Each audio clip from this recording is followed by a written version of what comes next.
Thank you for listening to this episode. Make sure you come back for the next episode covering the points of this conversation. And follow the podcast on social media by finding @PrestigiouSPod. Follow me, Mr. Kent, at Mr. Chris R. Kent. Follow me, Chris Bean, at Chris Bean Official. Join our Discord for exclusive content and personal interactions. And if you'd like to be coached on how to live a more prestigious life, you can reach out to me, Chris Bean, on one of my social media platforms, or by emailing the podcast directly at prestigiousInitiative@gmail.com. Lastly, sign up for our newsletter either through social media or on our website. This is the Prestigious Initiative. Welcome. I'm Chris Bean, and here with me is Chris Kent. Hello, Mr. Kent. Hello, sir. We are thrilled to have Daniel Hauge joining us today. Daniel, your passion for personal development, high performance, and lifestyle design is really, it's inspiring. It's an honor to have you here with us on the show.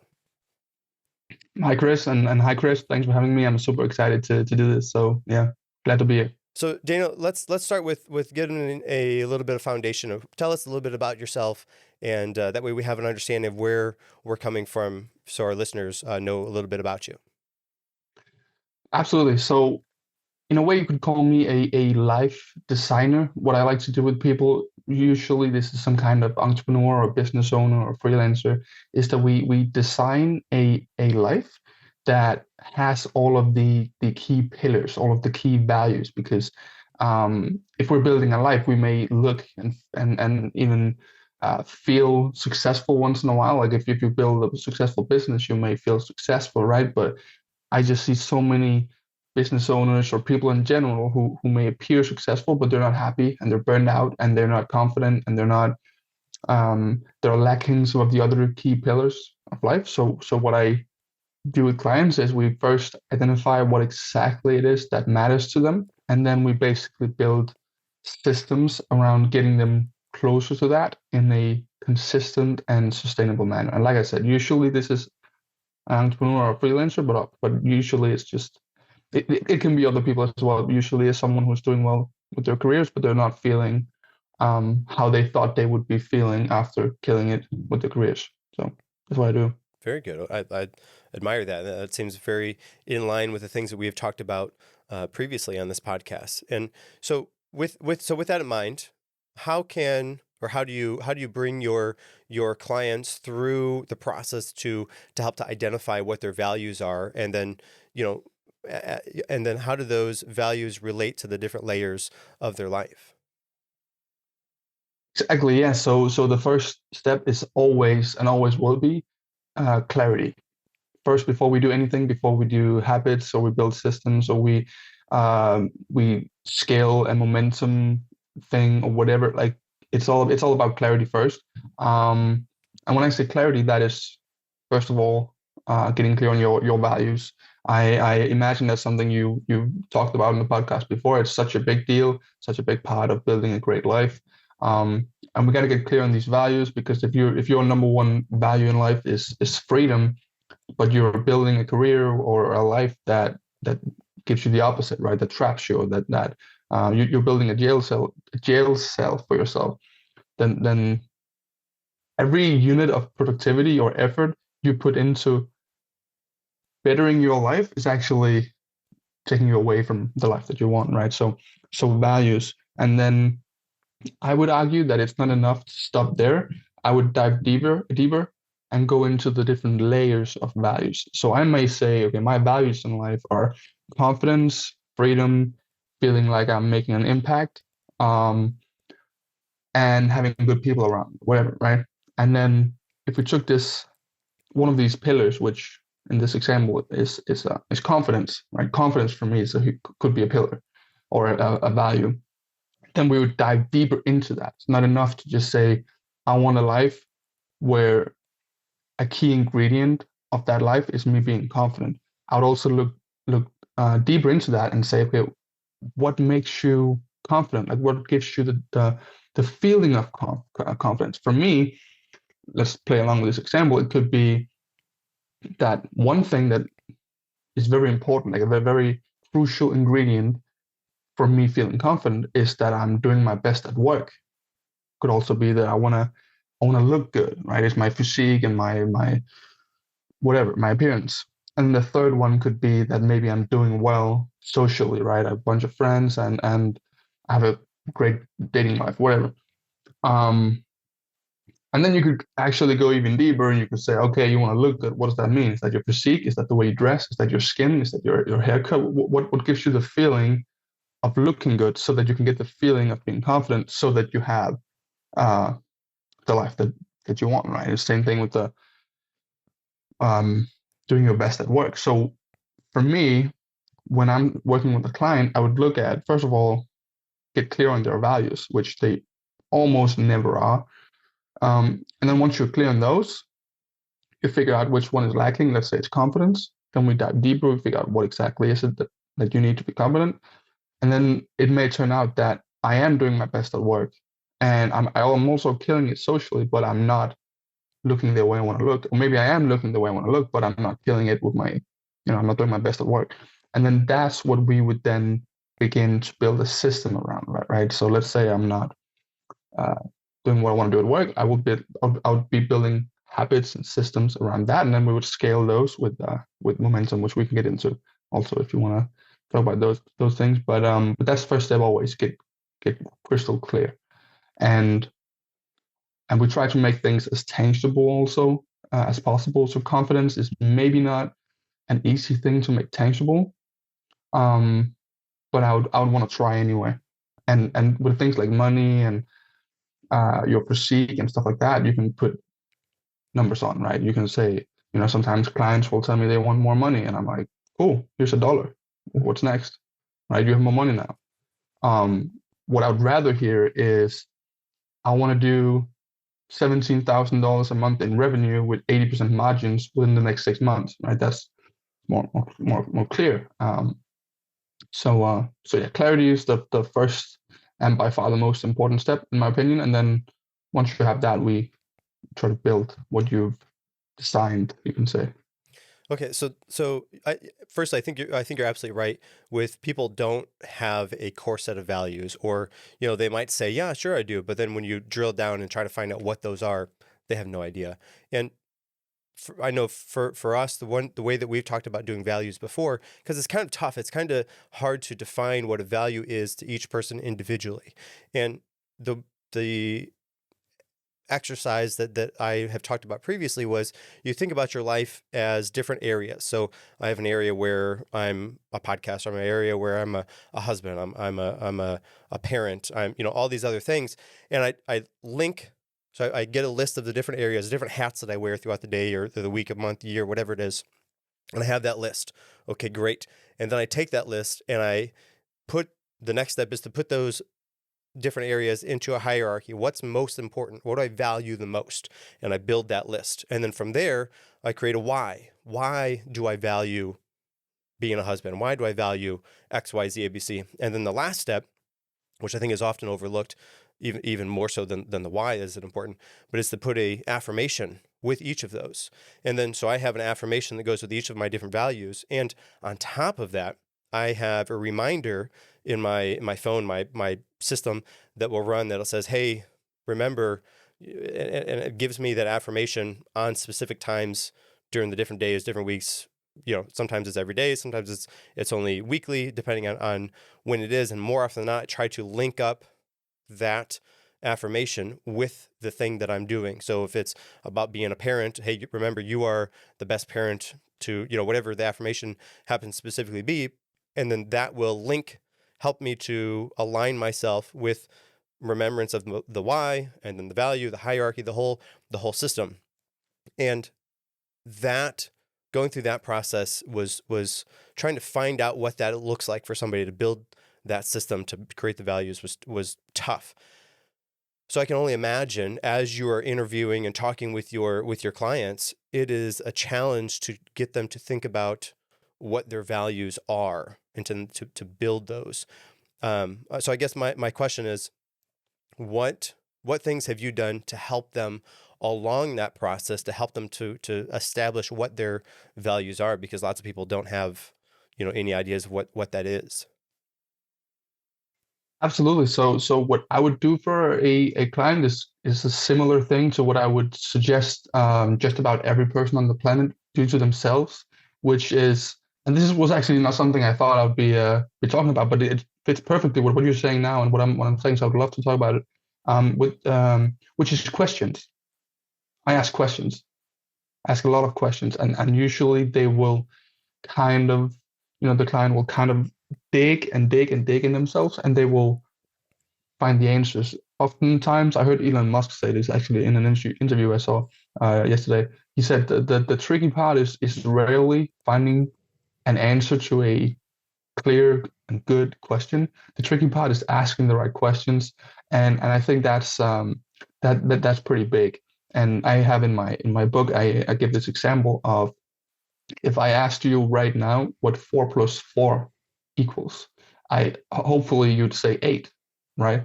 And why is that? Why didn't you say 9? Why didn't you say 13? Well, because of the question that I asked, right? So a lot of people will go through their days and they'll ask themselves questions like, why am I dumb? Why am I a loser? Why am I not gonna make it, or whatever? And then their brain is actually just going to come up with answers to that, right? So if you ask yourself, why am I dumb? Your brain will kind of give you reasons for that. Just like if you're Googling an orange banana, there may be images on Google of a yellow cow, but you Googled an orange banana. And so that's what you're going to get. So definitely dial in your questions. So instead of asking yourself, why am I a loser or whatever, just and just really just interview yourself on a daily basis. I've been doing this since I was almost a child. I was just asking myself, why is this important to me? What would make me happy right now? What is it that my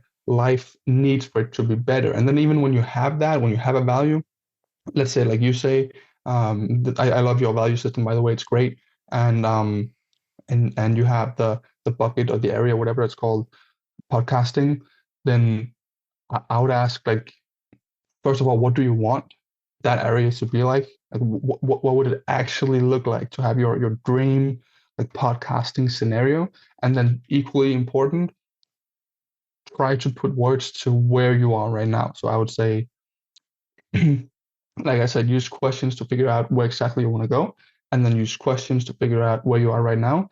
And then right there, you have a gap, right? There's a gap between your ideal level of a certain value and your current state of that value, and all of this you found by asking the right questions. So hopefully, with my experience now working with this for almost a decade, I've figured out what to ask clients, and I've yeah, but really these questions are something you can do on your own as well. Just ask yourself a bunch of questions every day, and try and get to know yourself. Yeah, that's a really good thing for everybody to do. So, in developing a core value list, that will help somebody create a life vision, and I think having a life vision is a powerful tool for personal growth. Could you share some insights on how our listeners could go about building a compelling life vision for themselves? Absolutely, and I think I love that you're saying life vision, because that is exactly how I view it. I actually view I want my client to have a crystal clear image in their head of what their ideal life looks like. Not just, a lot of people will have a dream for their career, or they'll have a dream for their hobby. They want to be the best in the world at basketball, or whatever. I want my client to have an image as clear as possible of what the ideal life looks like. And we build this vision based upon all the values, obviously. So if you want a value, if there's a specific value that you find very important, and that's a crucial part of a big life, and then you have this list, and then you'll make a vision that kind of entails all of these values. And then once again, you will have something that is different than your current situation, right? You'll have a crystal clear image of your ideal life, but you'll also hopefully have a pretty clear vision of where you are right now. And then these gaps are where we would then go in and build systems around that. systems. I call them bridge the gap activities. And then these bridge the gap activities we systematize and then scale. Yep, that's basically that's what we're doing, like, in very general terms. Very good. Now, many people, they feel like they're stuck in a career. Use the term like they're in jail, they're barred in. How, if their career doesn't align with their true selves, how can individuals determine if their career or personal aspirations, what do they have to do to make that work together and be true to who they are? Absolutely. So it depends on which of the values that are. So if you're not happy with your life, you're not happy with your career, probably there are some areas or some values that you are messing up more than others, right? You may have a life that you're not happy with, but your health is actually doing really well. You're just very far from your ideal in value number 2 or value number 4.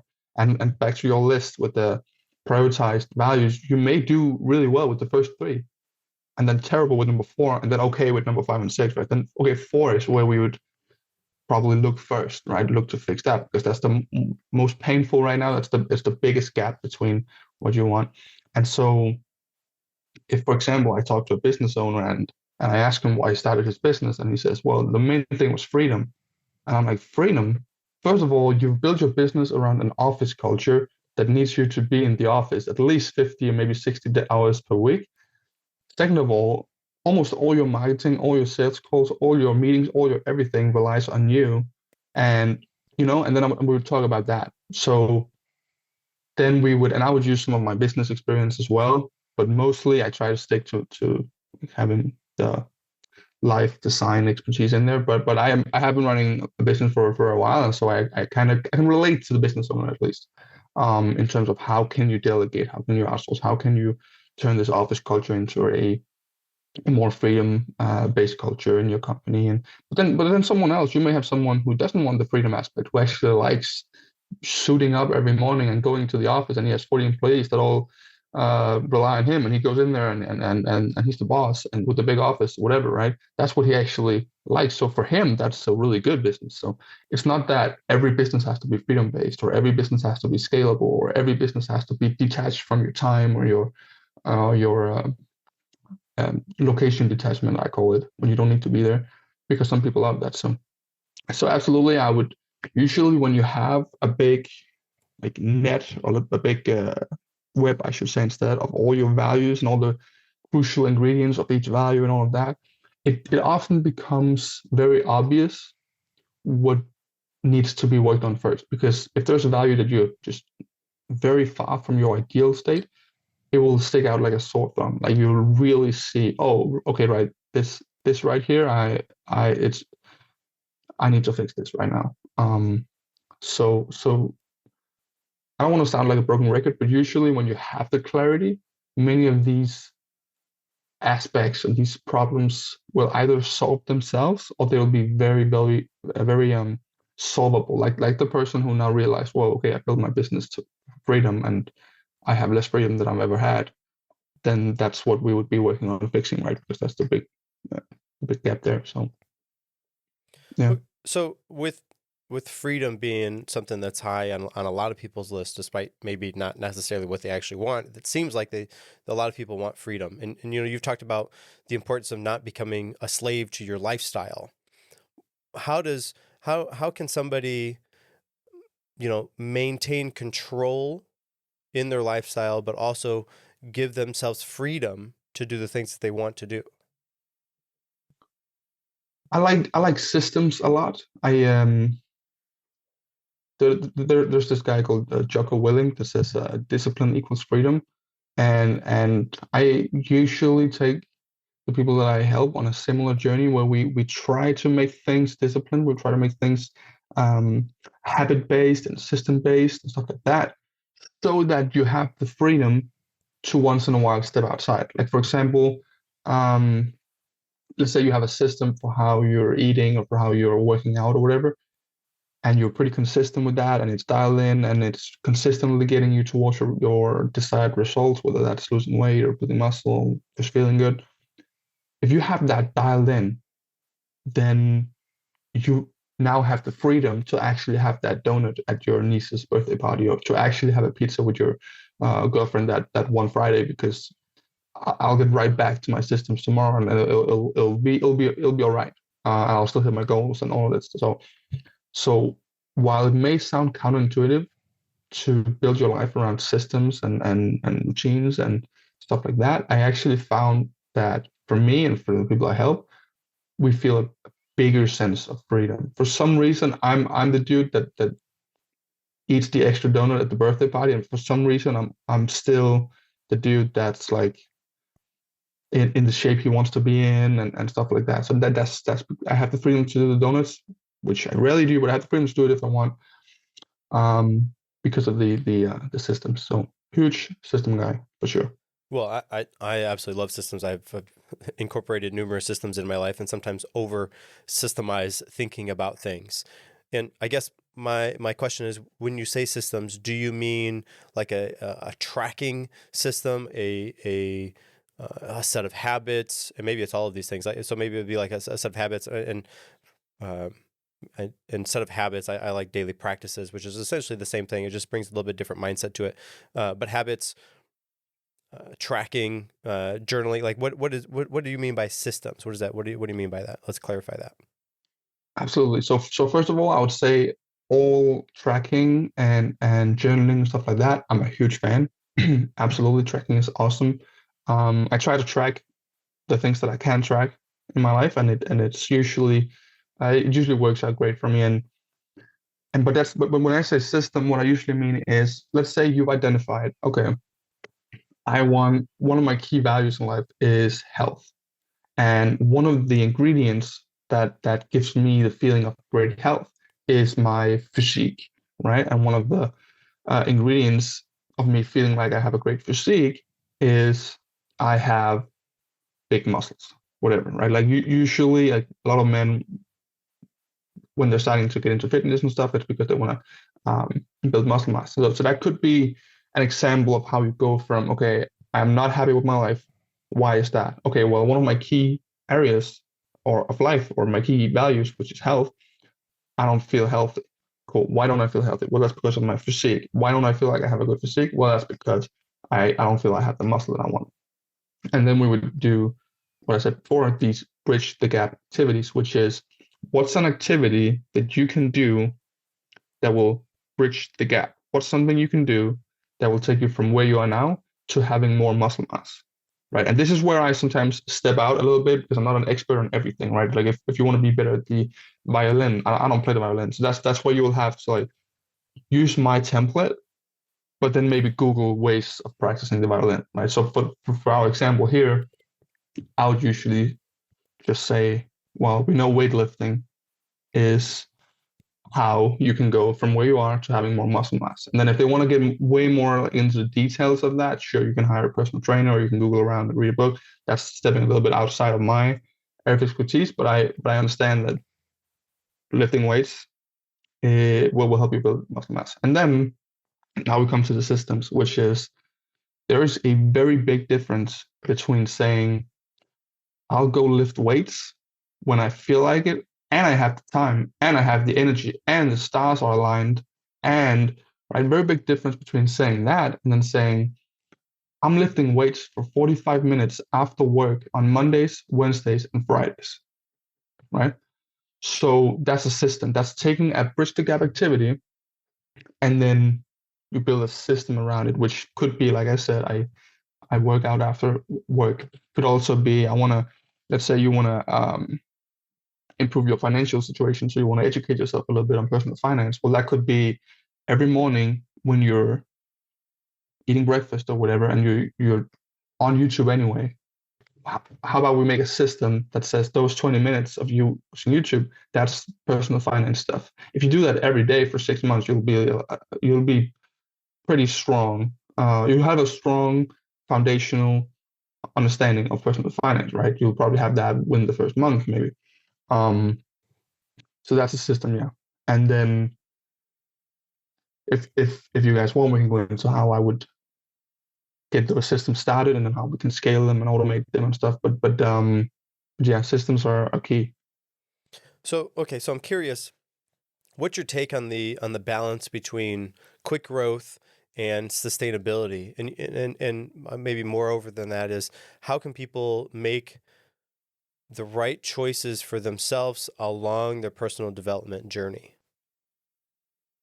Absolutely. So the quick growth versus sustainability is, I must admit, it's a little bit of a pet peeve for me that it seems like just about the entire world will try something and they'll try the quick way, right? The quick growth, the fast results, and then they'll fail, obviously, because the method wasn't set up for sustainability or anything. And then they'll do that again and again and again. And then 20 years have passed and you still haven't lost the weight. You still haven't built that business. You still haven't improved your financial situation. You still haven't done any of the stuff that you wanted to, even though you took the quote unquote quick growth method, right? So, what I like to say is that slow is consistent, right? And consistent is fast. Slow is steady and steady is fast. And so, if you can go the slow way, slow quote unquote, which is doing things the right way. So here's some examples of quick versus sustainability. If you want to lose weight, you can join some random magazine diet that promise you're going to lose 40 pounds in 3 days by eating this Kenyan herb or whatever, right? It's insane. It's not going to work. And even if it did, you would fail 4 days into the to the thing. Whereas I'm way more about how about you identify something about your health you want to improve. Let's say that's losing weight, and then you build a system around that, and then you automate that system so it's something that just happens consistently. And then you you scale that system, right? So maybe you start by reading 10 minutes per day, and then that becomes 20. And before you know it, maybe you're reading 90 minutes per day, and you're reading like whatever it is, right? It's very, very easy to scale something that is already consistent. It's the easiest thing on the planet to scale a system that's already automatic. So back to what you were asking. I don't like all the get rich quick schemes of make $10,000 in a day for, before whatever without doing any work or anything because it doesn't work. How about you actually learn how the market works, how to build a product that there's a demand for, and then how to show people that could potentially be interested in your product.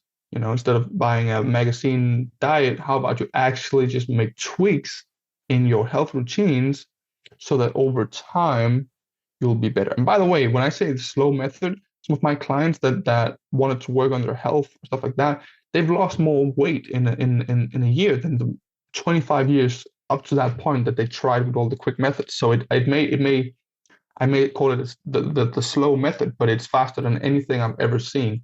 Which if you just set up the right systems and you grow those, yeah. Well, I think you're right on with systems and consistency, because with consistency, if you have the system, consistency becomes second nature. Like, it's just part of it. It's built in to the system. And probably the hard part, and you can tell me if I'm wrong or not, but probably the hard part would be having the clients adopt that new system to their life and make that the type of person that they are moving forward. And that's where the system comes into play. So if Y happens, I do X. If Y happens, I do, every time Y happens, I do X, because that's the system. That's the person that I want to become. And every time, that person that I want to be, every time Y happens to them, they do X. And if I want to be that type of person, the system is Y happens, I have to do X, just like that person who I want to be happens. So that system, like I said, is absolutely key in order to getting anybody to the place where they want to go. And of course, consistency is key, because quick growth is coupled with quick downfall. So you grow real quick, and then you fall. So you go on your diet, your fad diet, you lose a bunch of weight, and then you stop, you get off the diet, and you gain a bunch of weight because the system wasn't in place. The consistency wasn't there to provide that long-term benefit, and that's unanimous. No matter what area of life it is, the consistency has to be there. And like you said, the system for that, if it's built correctly and lines up with the person that they want to become, that system by default gives them the roadmap that they have to have in order to achieve whatever the desired result is. exactly. And then you're in a situation where almost as well, I say almost automatically. That's just me trying to be like modest or whatever. It can really be an automatic thing. When you go to bed at night, you are closer to your version of the ideal life. Maybe because you improved one area of your life, maybe you improved four. But when you go to bed at night, something happened that day that put you closer to your ideal vision of the world-class life, or the optimal life, whatever you want to call it. You bridged a gap that day. You're further than when you woke up, and it happened automatically. It happened because you did that workout on your way home from work, which you just did without even thinking about it. We've all had a habit in life though that we almost do it before we're even aware that we're doing it. I had a habit once. I'm doing some different things for cardio now, but I had a year or so where I was running every morning, and oftentimes I would like have my running shoes on before I would even have the possibility of being faced with that decision. Right? I was already doing it, so absolutely, and then also like you said, absolutely correct with getting people started can be tricky. Now the system helps, but still getting people started can be the tricky part, which is why I always recommend for my clients, but also for everyone else, start small. And maybe this is, I mean, some people will definitely disagree with it because maybe they don't have the patience or whatever to start small. But the problem with that is, yeah, just like we talked about before, right? Like doing it right sounds like the slow way, but usually it's not. So start as small as you need to get started. Now, if you're extremely motivated and you feel great and whatever, you can start bigger, sure. But the expectations that you set for yourself, I like to start small and then get the ball rolling and have it become one more automatic. And when I say automatic, I mean it's something that it's like you said as well, a part of you now. It won't be the first time and probably also won't be the second or the third time, right? But when you've done the thing enough for it to be a part of you, like I said earlier, it's the easiest thing on the planet to scale that thing. So I had a client, she's been literally struggling with weight loss for like 30 years. And I'm not a weight loss expert or anything, but I use this template, this life design thing here on her life, and a part of that was weight loss. And so she told me she was the person she has ever known with the least amount of willpower and stuff. So we had to work around her lack of willpower, which we can talk about willpower too if you guys want. I'm not a huge fan of relying on willpower. But anyway, I told her drink a glass of water when you wake up in the mornings. That's it. Like drink a glass of water. And even that we had some difficulties with. She felt like okay, cool. Drink one glass of water every Monday when you wake up. You know, and it sounds ridiculous, and it is, but it works. Start as small as you need to, because if you can drink a glass of water every morning on Monday, you can probably do it on Tuesdays as well. And if you can do it then, you can probably do it on Wednesdays as well. And if you can go to the gym for 30 minutes, you can probably do it for 40 minutes. If you can do it 3 times a week, you can probably do it 4 times a week. If you can like, and this is like I say, we start small, we get the system rolling, and then we scale. So, all right. So I'm curious. I've heard this before, and I haven't had much interaction with it, but I heard this. And I'm curious your take on this. When you are beginning to start a new habit, it's helpful to have 3 or 4 different versions of that habit. And what does that mean? Well, you have the base version. Like, what is the bare minimum that is necessary for me to say that, yeah, I can check that box, I did it today.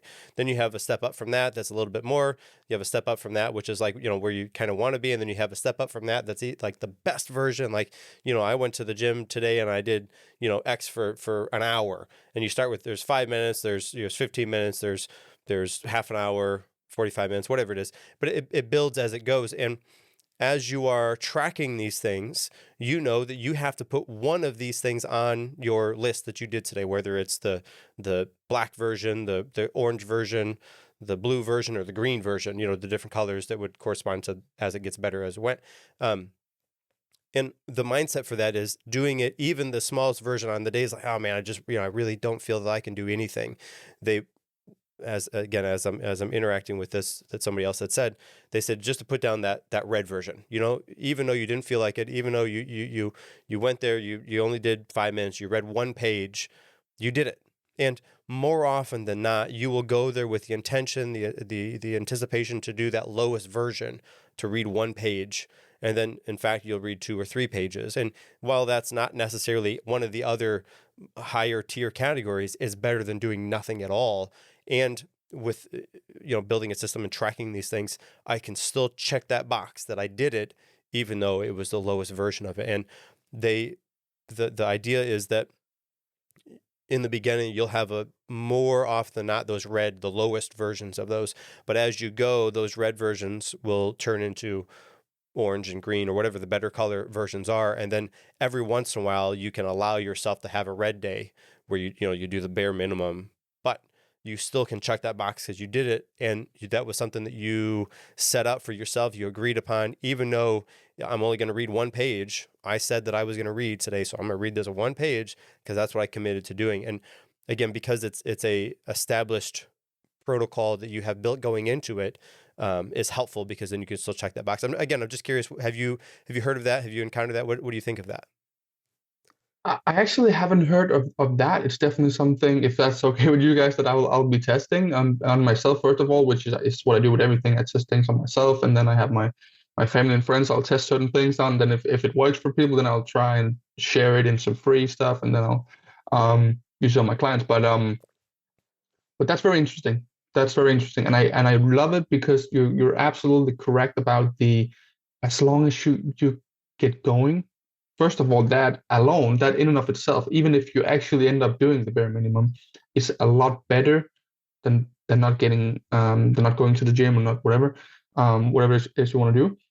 That effort and that reward is better than nothing in and of itself. But it's also great for the habit. You keep the habit going, which in and of itself is very beneficial as well. To not have these gaps in your systems where you're skipping. So you still went even though it wasn't an optimal workout. And then probably one of the most powerful things of what you just said is this idea that you may go into something thinking, oh, okay, I'll just do the bare minimum today, and then you end up having like some of my best workouts. I do some martial arts, some MMA and some Muay Thai, and I also do weightlifting and stuff. And some of my best workouts ever, I went into with the idea that, okay, I'm just going to survive. I'm just going to go in, move something so that I can get my little check mark. And then I just got going, and it became a great workout. I haven't done that. I've done something similar, which I've used for forever, basically, which is I have standards and I have goals. So standards are something that you absolutely must, no matter what. I don't care if a meteor hits everything, nothing matters. This standard needs to happen.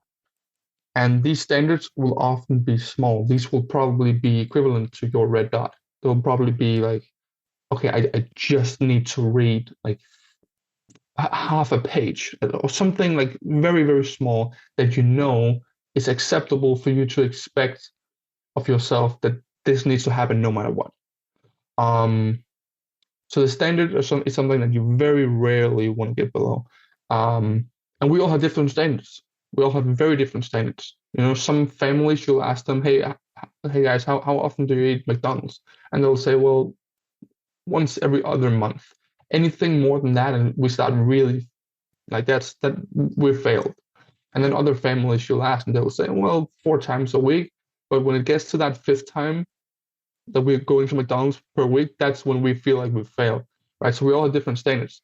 And I may contradict myself here, but I want our standards to be low so that we know we can hit them consistently, almost no matter what. But I want to, over time, raise them a little bit consistently as well, right? And then we have goals, which is the opposite, which is something that a lot of people, and maybe there are many ways to go about goal setting, so it's not necessarily wrong. But I know some of my friends, I'll ask them how many goals they set for this year, and they'll say, I set like 100 goals, and I ask, how many did you hit? And they'll say, all 100. I'm not going to congratulate that, because that, for me, means the goals weren't big enough. So I want the goals to be big.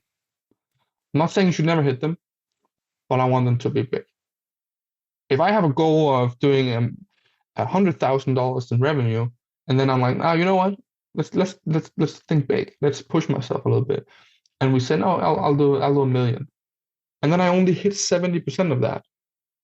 Dude, that's 700,000. That's still sometimes better than my original. So that's what I do. I basically have the lowest bar, which is standards. I don't get below that. And then I have the upper bar, which are my goals. I rarely get above that. I rarely actually achieve my goals, but when I do, that's awesome. That's maybe your fourth level where you're just super excited and you're like, man, I can't believe I hit that goal. That was so unrealistic. That was so ambitious, but I still hit it. And I have that for just about everything. I have that for my habits. I have that for my to-do list. Every day I will have a to-do list for the next day where I'll be like, these are my standards, business-wise and personal. And these are my goals for business and personal. And so much of the time, the majority of the time, I'll be in between my standards and goals, but the standards are there to make sure that I'm always moving forward. And the goals are there to really like scare me into doing my best and into pushing myself and into, as they say, if you set a goal that you're not currently able to reach, that forces you to stretch, that forces you to develop and all that. So I like that. And also just a quick note on the standard. I read a story of one of my mentors when he started in sales.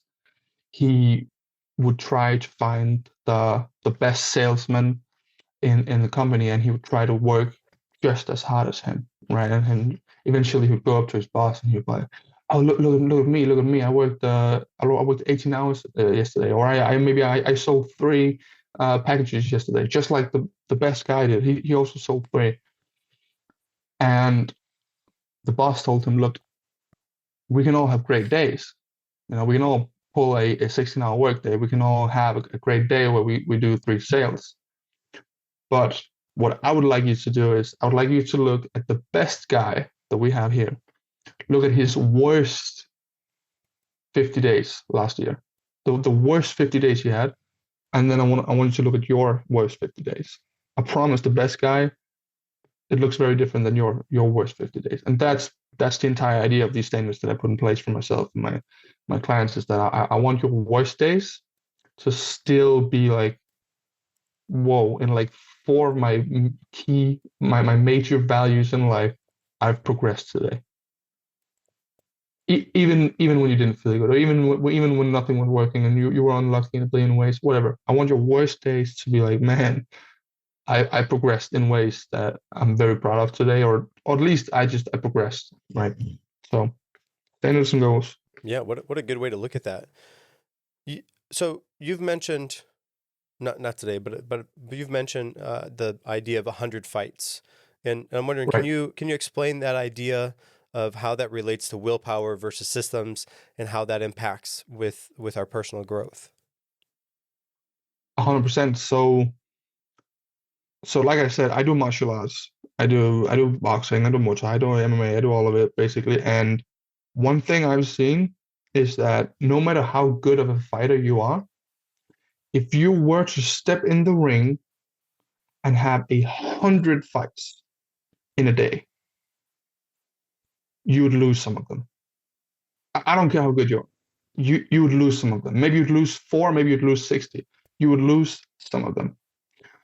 And this is how I view the way most people go about their days. They have 100 fights every day with themselves. The alarm clock rings and you're like, should I snooze or not? Right? You go to the kitchen, you're like, should I drink a glass of water or not? Should I go for that run or not? And then even if you go for the run, you're like, should I do 20 minutes or 30 minutes? Should I eat the Snickers or the banana? Should I go to bed on time or should I scroll some more? Throughout the entire day, there's so many decisions that rely on willpower, and the decision in and of itself very often will try to drag you in the opposite direction of where you want to go, like the Snickers bar or the endless scrolling on Netflix, or the snoozing, or the staying at home instead of going to the gym, whatever. These decisions are taxing. Okay, I don't care who you are. Some people have more willpower than others. I believe I'll get into that actually. Some people have more willpower than others, but no matter how much you have, you're gonna lose some of those fights. And even the ones you win, like if you are fighting yourself for 15 minutes about whether or not you should go to the gym, even if you win that and you actually get going, I still feel like those 15 minutes of battling, those 15 minutes of like mental energy I've had to spend, those 50 minutes of willpower I had to invest, I would rather not have to do that. Right. I still feel like it's kind of a waste. So that's why I'm not a huge fan of relying on willpower for everything, which is most people do. In my opinion, most people rely on willpower on how they eat, on how they and I don't like that too much. I think it's a pity. I would much rather take away these decisions, and then we're back to the systems, right? When something is a system, and if I have my running shoes on before there's even any decision, it just happened. That's one less decision I have to make that day. One less tough decision. It's one less fight, right? Imagine if you have 100 fights per day, and 0 of those 100 opponents ever showed up, right? That's the only way I see you can win 100 fights. And then you do that by taking away the decision for as many of the things you want to be doing every day as possible. So I'm probably a little bit of a freak. I'm probably a little bit, like you said in the beginning, a little bit of, maybe a little bit too much almost with systems. But I don't want to make the decision, and that's what I wanted to talk about. I don't feel I have that much willpower. I don't. We have a saying in Denmark, which is I have the spine of an earthworm. And that's when you don't have any willpower. And I honestly feel like that's me. If you put in front of me, and I'm not proud of this, if you put in front of me a piece of cake or a salad and you ask me, then which one you want? You can have whatever you want. I will take the piece of cake every time, man. I promise. If you ask me, hey, then you want to do Netflix tonight, or you wanna do some marketing or whatever, I'll do the Netflix thing. But then how come I'm progressing with everything that matters to me in my life? And I mean that. I mean the big ones, like my health, my relationships, my career, my finances, but also the smaller things like my hobbies. I'm progressing with everything at a speed that was that would terrify most people. And I do that because yes, I would fail if the decision was there, but I have eliminated that decision for almost everything in my life. And so that's the 100 fights concept I came up with. That is, it seemed to be the best way for me to explain this concept of willpower. Now, willpower isn't useless. It has its place, and it has its time. You may need a little bit of willpower to get the systems started, right? To get the ball rolling. So if you're building a new habit and you're like, okay, I want to go to the gym consistently, before it's a system, it will require a little bit of willpower. For me, that's what I've seen, at least in my experience. It will require a little bit of pulling yourself to the gym, right? Like, I have to do this. Come on, we got this, and you need a little bit of that fight. But then, as soon as you can, this is why I encourage people to start small. Which is, first of all, you need less willpower to get started, and second of all, I feel like it. And don't quote me on this, but I've seen it to be true that when it's a smaller change in your life, it becomes natural to you a little bit faster. So, like I said, if you start small, requires less willpower to get started, and you feel more natural in it a little bit faster and with less effort. So, so we use willpower to get it started, but as quickly as possible, we want to give the job to systems, to the automatic thing. And then the beautiful thing is, once it's a habit, then you don't really need to spend any more willpower on it. So then what do? Well, you look at your life vision, you point at the next thing, the next bottleneck, the next weak link in your life, and you go, okay, this is what I will be working on now. I will now identify some key bridge the gap activities for this area of my life.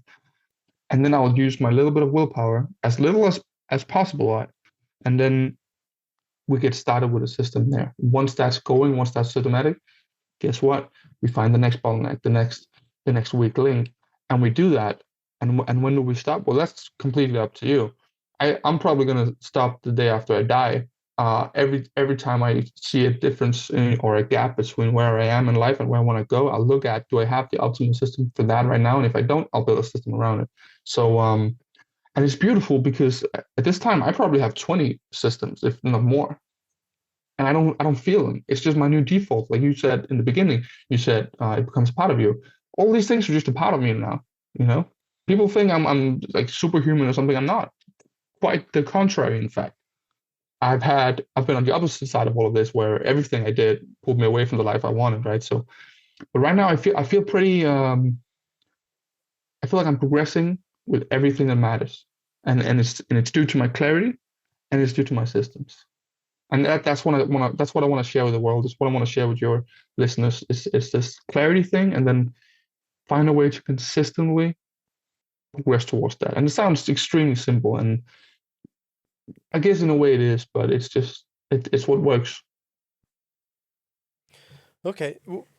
So I'm intrigued by your concept of reward per effort type of activities. I guess, for our listeners, could you maybe explain what reward per effort means, and then maybe how somebody could apply that concept to their life? Absolutely. So one of my mentors told me there are 1,000 ways to do something, and there's one optimal way to do it. And it's not always easy to know what the optimal route is, but very often it is. So, for example, if we go back to the muscle building um, idea, you want to build muscle, there are things you can do that will help you build more muscle than other things, right? Like obviously, if one person starts running and the other starts squatting and doing bench presses, the bench press guy will obviously build more muscle.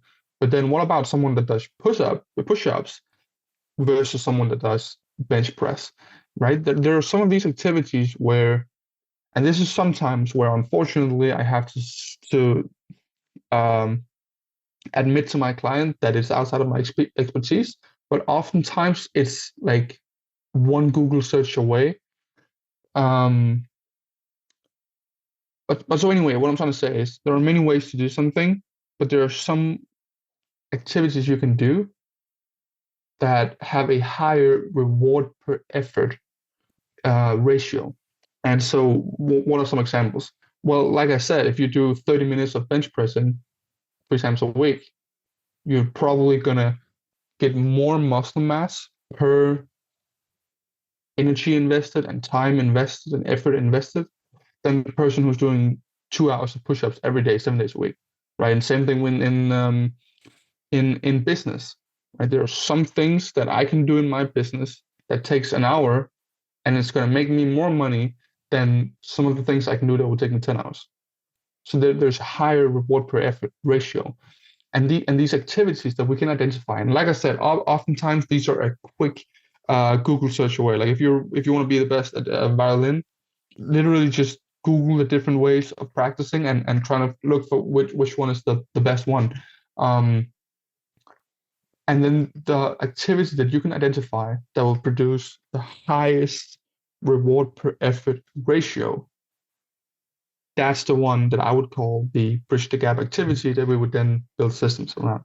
Um, so yeah, that gets us into a big talk about hard work and smart work and stuff like that. But one thing is definitely true, which is there are some things you can do that will improve your situation more than other things you can do. Um, which sounds obvious, right? But just be very careful which activities you are creating systems around to make sure that they're actually producing a reward per effort ratio that you are happy with. So it feels worth it to you, because if it doesn't feel worth it to you, then it's not gonna last, obviously, right? So you have to feel like the reward per effort is worth it. Okay, so I think that links pretty definitively to momentum. And momentum, of course, is key to long-term success. And I'm just curious, how do you think somebody could maintain momentum through their personal growth journey? And I guess to narrow that down a little bit more, is it seems like as people progress through their journey, it's almost like pressure gets put on them from doing the systems over and over and over again, and that pressure leads to them abandoning their system even though it was working, and then not doing it, and they're like, this doesn't work, because it's because they stopped. But that pressure, so let me rephrase my question. How can you Momentum is key. How can you maintain consistent momentum with the ever increasing pressure of doing the work every day? That's a great question. Yeah. So momentum is huge, and like I talked about earlier, it's the easiest thing in the world to, and maybe that's an arrogant thing to say, but I really feel like that's usually when I help people, that's the part in the process that's the easiest and most like less painful, which is you have a system and it's automatic and everything, and then you scale that, and then you basically, by scaling your systems, you're kind of scaling your momentum, right? So what you originally started doing, 10 units of results with per day, now you're doing 1,000 per day, right? Because you've kind of scaled it. So momentum is huge. I had one of my mentors, he said the two things in the world that scared him the most were momentum and a lack of momentum. And obviously what he meant was momentum is scary in a good way because it's incredible what you can achieve. And then it was a very tragic thing when you had a lack of momentum because you feel stuck and all that. So momentum is huge. So when I talk about momentum, is first of all you want to build the momentum, right? You want to get it started a little bit, and that's what we've been talking about today. Is start small and turn it into a system, and then that will be your little starting point of momentum, and then you will scale that by basically scaling your systems. And then another key part of momentum is you want to protect your momentum. You want to identify what are things that could potentially stop my momentum or pull me away. These are things like temptations, right? So let's say I'm in full momentum with my business. I could put down on my temptation list something along the lines of, well, if my boys from high school ask me on the right day to go out with them, there's a chance I would say yes, which isn't necessarily a terrible thing. This is just an example I pull out of my ass basically, but I'm aware that if that happens, that could potentially pull me out of momentum, and I need to be aware that that's what's going to happen, right? And so if you're in momentum with your weight loss and you're aware that, okay, possible temptation for me could be I get invited to a birthday party and there's tons of great food and I'll just devour half of all the dessert, right? And then obviously we would look to plan ahead for that. We would look to, okay, if temptation one happens, what can you do? Or how, best thing is obviously how do we make sure temptation one doesn't happen? But if you can't do that, you would say, okay, when temptation one happens, we do this. When temptation two happens, we do this. So you protect yourself back to when X happens, Y happens. So you protect your momentum. That's very, very important because you can have momentum with your business and your wealth, in your health, or stuff like that, and then you can lose it, and that can feel really bad because then you're like, wait, I was killing it, and what happened? Now I'm not, and that can actually really hurt people's like self-confidence and stuff because how could I mess it up when I actually was going at a pretty cool speed? So protect momentum, and then another thing I will say is understand how to reset your momentum. What I mean by that is, if maybe you've heard this, probably some cliche Instagram quote, whatever. Life is not a marathon. Life is not a sprint. It's a marathon. I have someone I look up to a lot who said, life is neither. It's not a sprint and it's not a marathon. Life is a series of sprints. And that's something I've really, really seen in my own life. I will have maybe like 90 days where I'm working a lot on my business. Like I'll have by choice, I'll have like 16-hour work days. I'll do maybe 30 podcasts in a month. I will do new courses. I'll go all in. And then by the end of those 9 days, I'll be like, I'll take 12 days just completely with my family. I'll just be on an island somewhere, or I'll just be, for example, here we're moving into the Christmas season. I'm gonna eat some nice foods. I'm gonna see a lot of great people. Some of them I only see at Christmas. And I'm aware that that's gonna stop my momentum. But when it's by choice in this way, and when it's intentional, I feel like it's more of a reset. I feel like it's okay, cool. I'm aware that I'll stop my momentum now, but then we restart it right after, and then we know exactly what we need to do. We know exactly how to scale it. We know exactly how to protect it. And the best thing I would recommend you do is, because right now I'm in full business mode, right? Like completely. But in 5 or 6 days, I'll probably be in family/Christmas mode. So it's better for me to make the plans around how I'm gonna rebuild my momentum on the other side. It's better for me to make those plans now, as opposed to me on the 2nd of January going, oh, okay, how about that business thing? Maybe I should get started with that again. And then you start completely from scratch, and you got. So what I'm gonna do is I'm gonna be crystal clear and intentional about, okay, I'm gonna reset my momentum here for the holidays, which I think is healthy in many ways. And this is what I'm gonna do afterwards to not get back at where I was before I left, but I'm gonna start in January in a way that's quickly gonna make me hit the ground running, and then we're back to being in a momentum that we can scale and protect, and then I'll go crazy for January and February and March and stuff like that probably.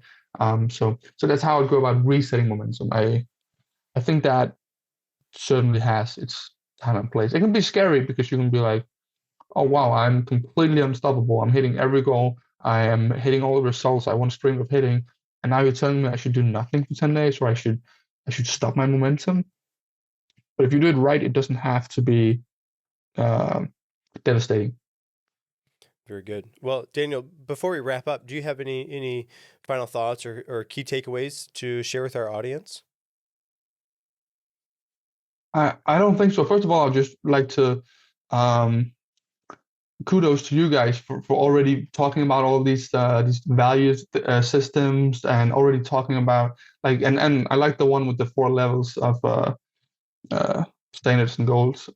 Basically, I feel like your viewers and your listeners are in good hands if they want to grow their life and they want to be the best they can be. And so you're definitely doing something great here. And yeah, I appreciate having the opportunity to be here. It's been awesome. Well, Daniel, where can our listeners go to learn more about you? So just about everything I have and everything my company has is on the company website, which is passionforachievement.com. And the 4 is the number 4. So it's passion, the number 4, achievement.com. On there's going to be, I think it's like a 100% free PDF about some of this clarity stuff we've talked about today. There's no email update or anything. It's just for you guys to enjoy. It's called the 7 pillars of a world-class life, something like that. Other than that, I'm difficult to find on social media. I will in the future be better at that. I'm trying to strategize around how which platforms I want to grow on and stuff like that. But right now, it's mostly the website you can find me on. Passion for Achievement. Yeah. Very good, and I'll be sure to link those in the show notes as well. And Daniel, thank you for sharing your expertise, your insights, and personal development into high performance. And your journey and the work that you're doing with Passion for Achievement is truly inspiring.